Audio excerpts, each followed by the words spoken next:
Salut les amis, j'espère que vous allez bien. Je suis contente de vous retrouver dans cette vidéo où je vais juste vous raconter mon histoire, mon accouchement plus précisément. Je pense que c'est plutôt pas mal de le dire parce qu'en fait toutes les femmes sur terre que j'ai vues ont minimisé la chose quand même, hein. On ne devrait pas dire, mais ça fait un mal de chien cette connerie. Donc du coup... Pour commencer l'histoire, début juin, donc je sais plus, c'était un jeudi, j'ai l'impression d'avoir fissuré ma poche des os le matin, donc je mets une change de protection et tout. Le midi rien, puis l'après-midi plus quoi. Et du coup j'appelle mon mec, je lui dis je crois que j'ai fissuré la poche des os. Il me dit t'as appelé la maternité. Je dis non, mais si j'appelle de toute façon ils vont me dire de venir, donc est-ce que toi t'as fini le taf puis tu viens m'emmener. Donc il me dit oui ok pas de problème, j'arrive d'ici 20 minutes. Donc j'appelle les sages-femmes me disent de venir forcément pour faire une vérification. Donc du coup on y va une demi-heure plus tard. De là, elles m'examinent, j'avais pas de contraction, rien du tout quoi. Et elles me font le petit test pour savoir si j'avais perdu du liquide. Et du coup, pas de fuite quoi. Donc ils me renvoient chez moi et ils me disent non, c'est normal, les glaires cervicales peuvent être plus liquides à l'approche de l'accouchement et plus transparentes, ce que je ne savais pas. Donc du coup on rentre chez nous et tout, le lendemain un peu de contraction, le surlendemain aussi, puis le dimanche des contractions toutes les 5 minutes, j'ai attendu 2 heures comme préconisé en fait, et je finis par appeler la maternité qui m'a dit de venir quoi. Donc de là j'y vais, donc en 20 minutes j'y suis à la maternité, et je sentais bien que les contractions s'étaient quand même vachement calmées quoi.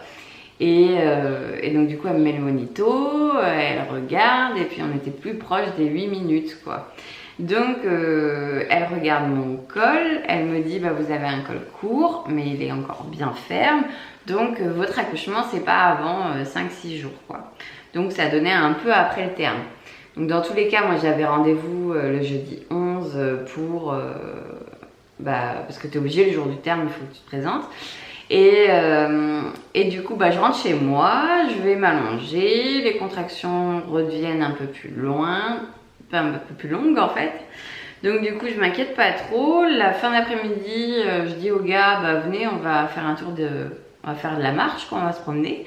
Donc là on a marché 2,5 km, on a fini sous une chaussée, une averse de grêle, donc en cloque et en plus en tongs, mais ma vie se passe en tongs de toute façon, sous l'averse de grêle à marcher pendant que les gars allaient courir chercher la voiture.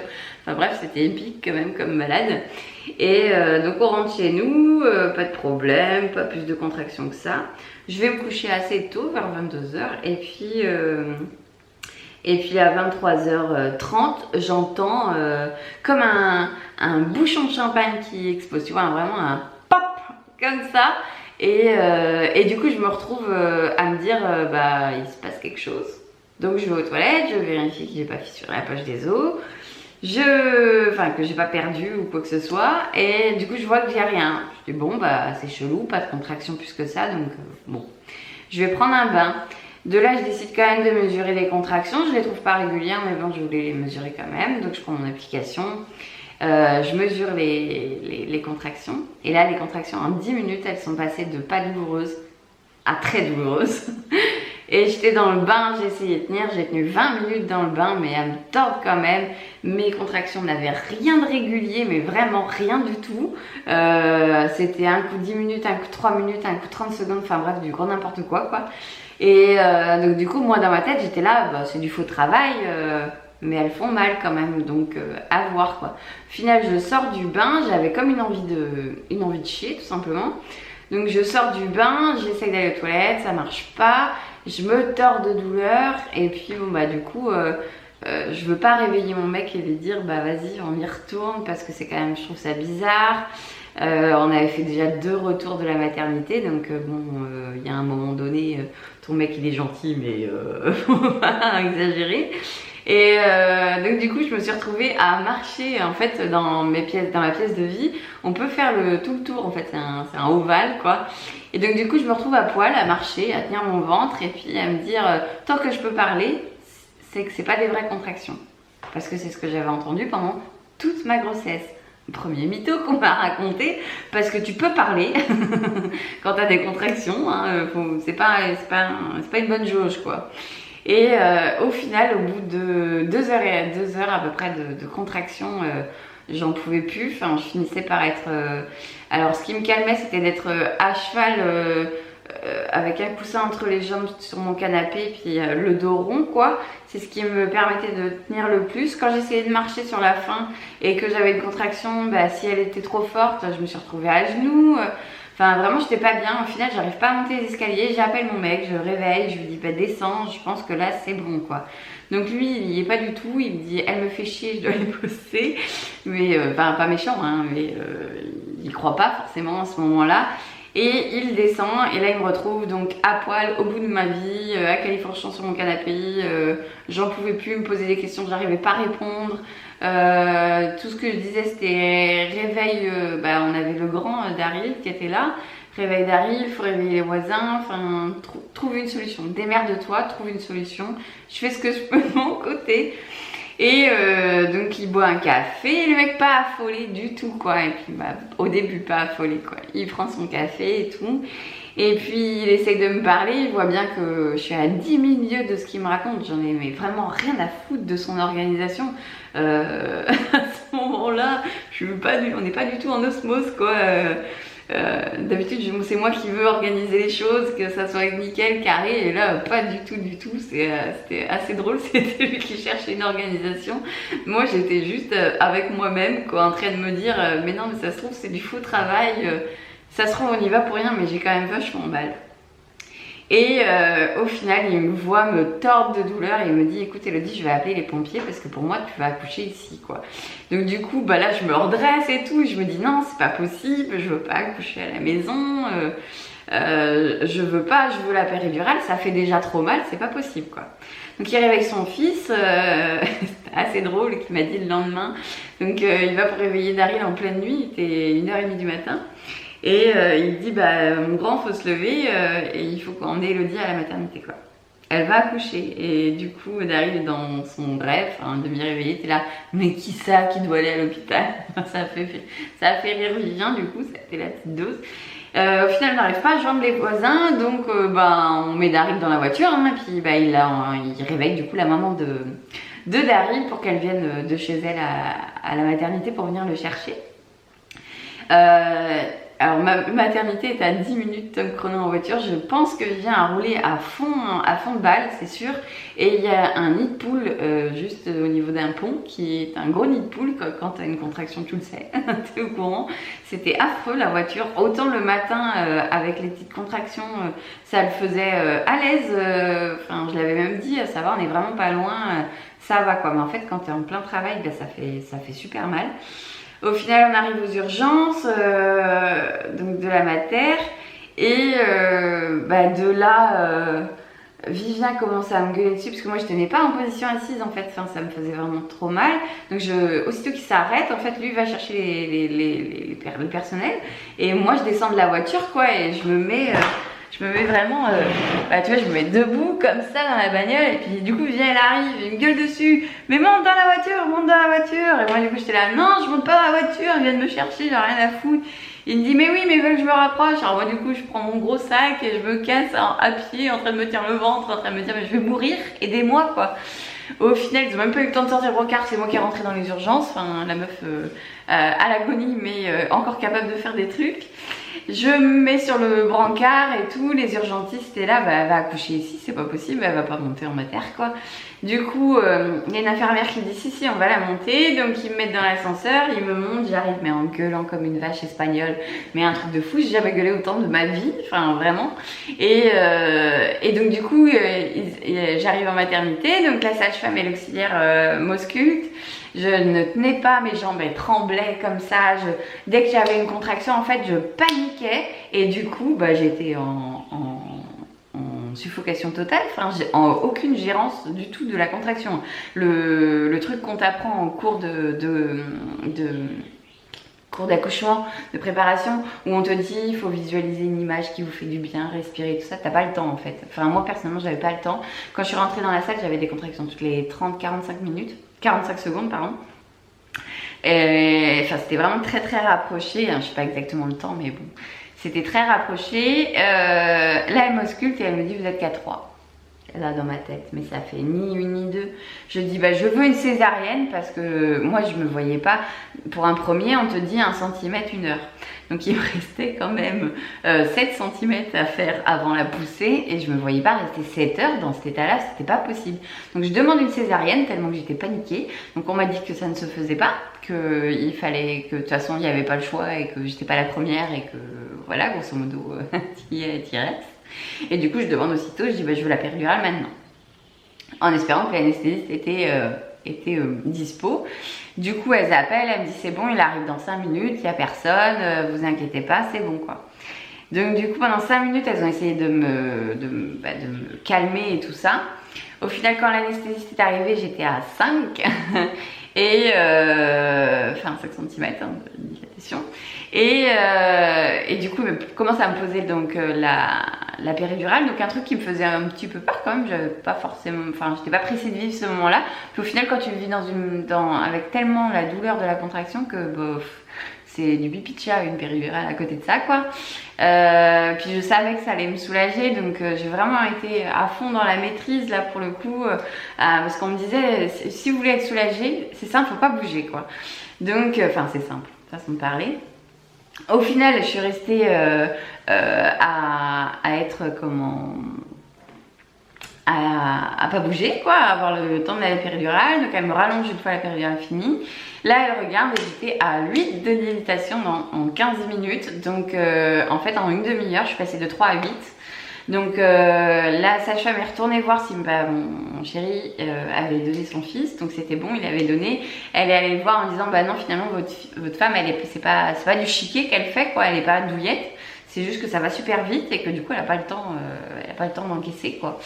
Et donc du coup il est arrivé, il m'a vu, mais il me dit t'avais le visage de terreur, il dit par moment quand t'avais des grosses contractions tes yeux partaient en arrière, enfin bref il a dû voir une scène de guerre le pauvre.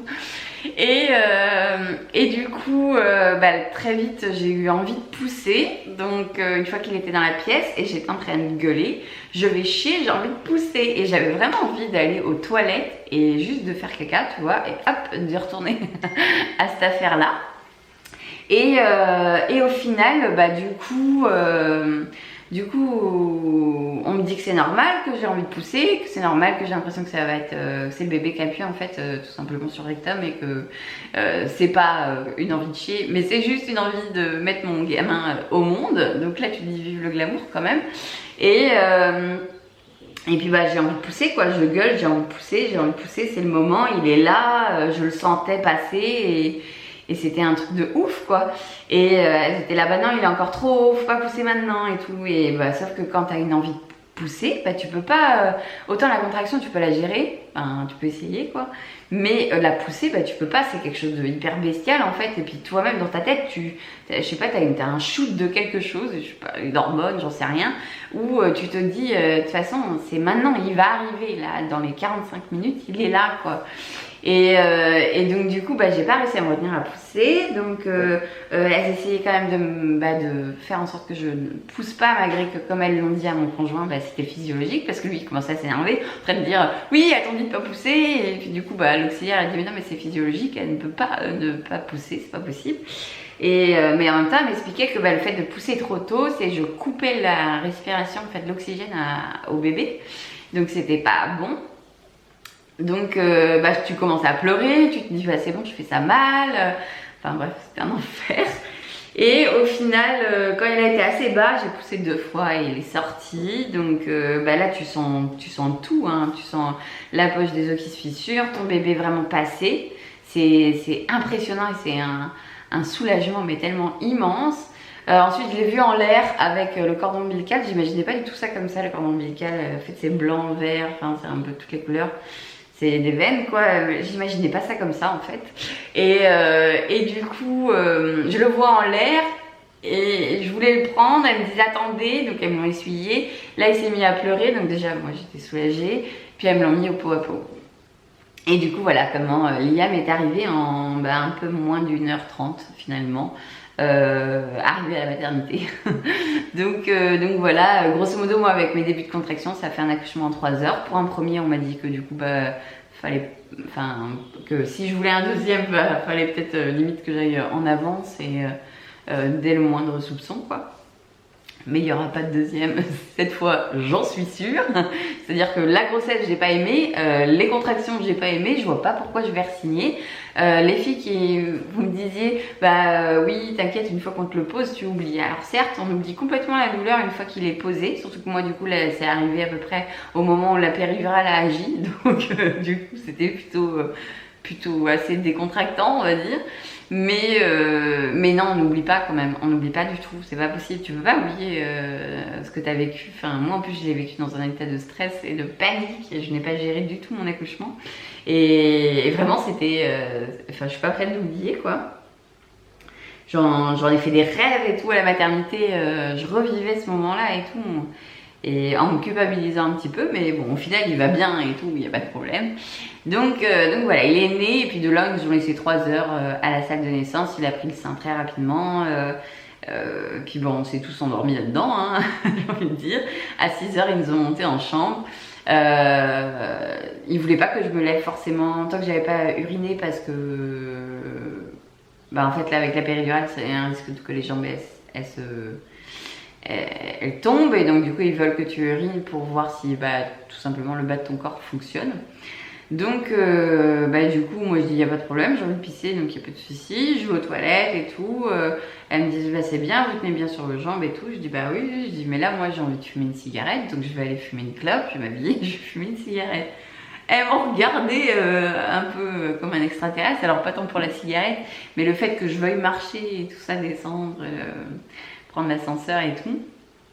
Même mon mec m'a regardé un peu chelou et j'ai dit non, j'ai le droit, c'est bon, je viens de vivre un truc de malade, donc j'ai le droit, j'y vais et puis c'est tout. Donc je laisse Vivien et le bébé dans la chambre, je m'habille, je me casse en bas, je descends, j'allume ma cigarette, de là je tire 2 tafs et c'est bon, j'avais la tête qui tournait, un truc de fou. Et aussitôt dans le matin, un lundi matin, il n'y a pas beaucoup de monde, donc du coup c'était un peu complexe. Donc je me suis dit tant pis, je la fume pas en entier, ça m'a déjà fait du bien, je remonte. Donc je suis remontée et puis de là on est restés tous les 3 dans la chambre posés en attendant que les sages-femmes du matin arrivent pour voilà, les soins, les choses comme ça. Sinon pendant le séjour de maternité, Vivien est resté donc la journée même. Après il est allé chercher son fils forcément et il est revenu à ma demande le jeudi. J'ai réussi à le faire venir parce que la nuit de mercredi à jeudi c'était ma montée de lait, la poussée de croissance, donc la journée de la nuit de la Java pour Liam. Et du coup je me suis retrouvée en pleurs avec 2 sages-femmes en train de me presser le sein pour mettre ça pour mettre le colostrum dans des cuillères pour essayer de calmer Liam pour pouvoir le mettre au sein. Bref, t'es démuni complet. Pareil pendant la être pudique dans la vie ça sert franchement à rien parce que le jour où tu accouches, de toute façon pendant 1 semaine il y a à peu près tout le monde qui va regarder tes seins et ta chatte. Donc voilà, hein, c'est limite public cet endroit là, c'est plus du tout un endroit privé. Moi ça m'a marqué, donc voilà, je voulais le dire quoi, pour les futures mamans éventuelles qui regarderaient non en fait faut pas regarder cette vidéo si t'es future maman, tu vas flipper encore plus. Ouais, que pour les mamans qui ont déjà accouché, qui sont déjà passées quoi, enfin bref. Donc du coup voilà, ça a été une nuit très compliquée. Du coup moi le matin j'ai dit il faut que je vois mon conjoint parce que là je vais pas y arriver. Tous les examens on les fait sans lui. Là c'était pratiquement tout sans lui. Moi j'avais besoin en fait de le voir et de me dire non c'est bon, j'ai pas fait un bébé toute seule, j'en ai bien 2. Donc du coup voilà, puis même lui ça a été super dur de me savoir à la maternité. J'y suis restée 5 jours parce que Liam est un petit poids. Et du coup ça a été dur aussi pour lui. Donc au final il est venu, il a passé toute la journée avec moi et Liam, et du coup c'était vraiment cool. Ils nous ont pris le bébé à un moment pour qu'on aille marcher autour de l'hôpital Et du coup ça fait vraiment du bien au moral, mais bon bah, je pleurais quand même à peu près toutes les 15 minutes, hein, on va dire. Clairement, c'était... alors pourquoi tu pleures? On ne sait pas, mais tu pleures. Au final, ça a duré qu'une journée. Après, je suis tombée sur une auxiliaire de péricultrice Irène, donc Tata Irène, qui s'est très bien occupée de moi 3 matins de suite et qui a vraiment été d'une bienveillance mais super. Alors toutes les autres sages-femmes et auxiliaires aussi avaient été bien, hein, mais je sais pas, j'ai vraiment eu un très bon contact. Là aujourd'hui on était à la maternité, je suis passée la voir, elle travaillait, donc j'étais contente parce que du coup on a pu, voilà, j'ai pu lui montrer Liam à 15 jours.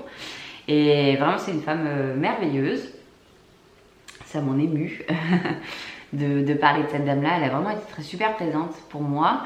Et voilà, dans l'hôpital ça s'est super bien passé mon séjour, à part la bouffe. Enfin, le gars c'est un criminel de guerre, celui qui te fait à manger, c'est pas possible. C'est dégueulasse.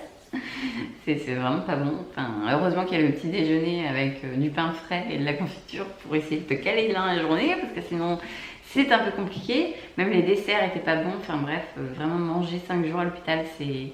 J'en avais entendu parler, mais moi j'avais jamais été hospitalisée de ma vie. Et du coup, ouais, carrément, c'est un peu l'enfer. Enfin bref, je parle... je vous dis tout ce qui me vient à l'esprit. Et puis bah, voilà, le retour à la maison, c'était plutôt cool. J'ai commencé à pleurer quand j'ai vu ma maison au loin. Bah, déjà, le fait de partir du service, c'était un peu compliqué, mais quand j'ai vu ma maison au loin, bah, j'ai commencé à avoir les larmes aux yeux. Arriver à la maison, c'est vraiment là pour le coup ce qu'on dit, hein, c'est-à-dire tu poses le cosy avec le gamin dedans, puis tu t'assois, puis t'es là, alors, qu'est-ce que je faisais de ma vie avant? Qu'est-ce que je dois faire maintenant?